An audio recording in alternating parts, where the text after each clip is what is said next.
The music was still pounding somewhere across the city when her message came through. Not to me, to a group chat. She forgot I could see a careless vibration on the table.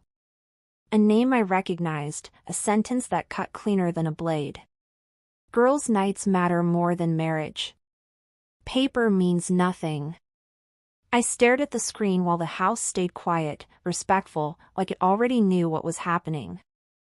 The clock ticked. The fridge hummed. My pulse slowed instead of spiking, which scared me more than anger ever could. When something inside you goes silent, it's usually because it has decided. I locked the phone, placed it face down, finished my drink. That was the moment I understood I wasn't losing anything. I was being relieved. For months, I'd felt the shift. The late laughter that didn't belong to our walls. The way she guarded her phone like it carried state secrets. The way her eyes slid past me as if I were furniture, useful, paid for, but unnoticed. She called it independence, growth, self-discovery. I called it rehearsal. She stopped asking where I'd been, but demanded to know why I cared where she went. She said marriage was a concept invented to cage women. She said love shouldn't feel like responsibility. She said a lot of things that sounded rehearsed, borrowed, repeated, and then there were the bills. Paid late, paid by me, excused with smiles and kisses that ended before they reached my eyes. I didn't accuse. I didn't ask. I listened. Silence makes people sloppy. They start filling it with truth without realizing it. So, I started counting receipts. Uber rides that didn't match locations. Photos cropped too tightly to be innocent. I memorized patterns the way a chess player memorizes openings.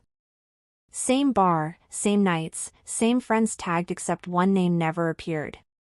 The one who liked every photo within seconds. The one who knew her schedule better than I did. Still, I stayed calm, made coffee, paid rent, kissed her cheek like a habit I hadn't broken yet.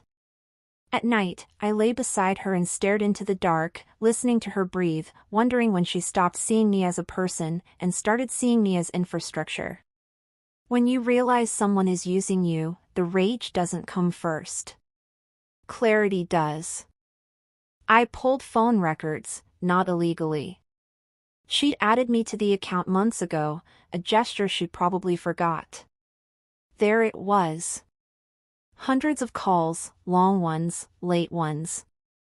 Calls that stopped the moment she walked through our door. I hired a private investigator, not because I needed proof, but because I wanted precision. Emotion is messy. Evidence is clean.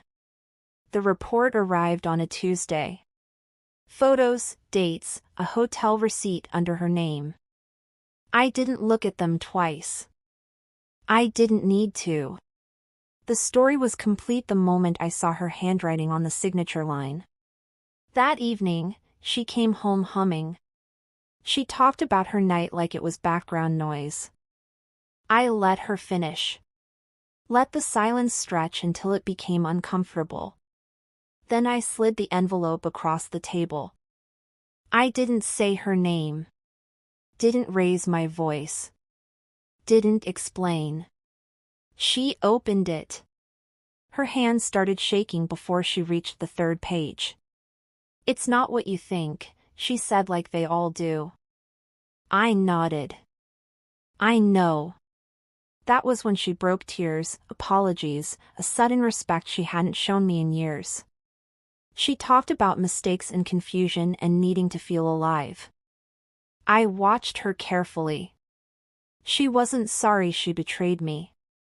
She was scared she'd lost her safety net. I didn't argue. I didn't yell. I stood up, took my keys, and went to the spare room. Locked the door, slept better than I had in months. By morning, she was gone. Girls' night, apparently. So, I packed quietly, methodically, without drama. I took my clothes, my documents, my laptop. I closed the joint account, transferred what was legally mine, canceled the cards she used like oxygen. I didn't touch anything that would make me look cruel. Cruelty is loud. Justice is silent. Before leaving, I opened her dresser, the one drawer she always kept empty, saying she liked space. I left a single sheet of paper. By the time you read this, I'm long gone. Ask your friends to cover your bills now. No signature, no explanation, just truth. She came back the next day. I know because my phone exploded with messages I never opened, calls I never answered, voicemails I never heard, panic as a sound, even through silence. Later, a mutual friend told me she screamed, that she cried, that she said she never thought I'd actually leave. That was the point. People who believe paper means nothing are always shocked when ink runs dry. Now I live somewhere smaller, quieter. Mime. I don't check her social media. I don't ask about her life. Indifference is the final evolution of pain. She lost a partner who paid attention.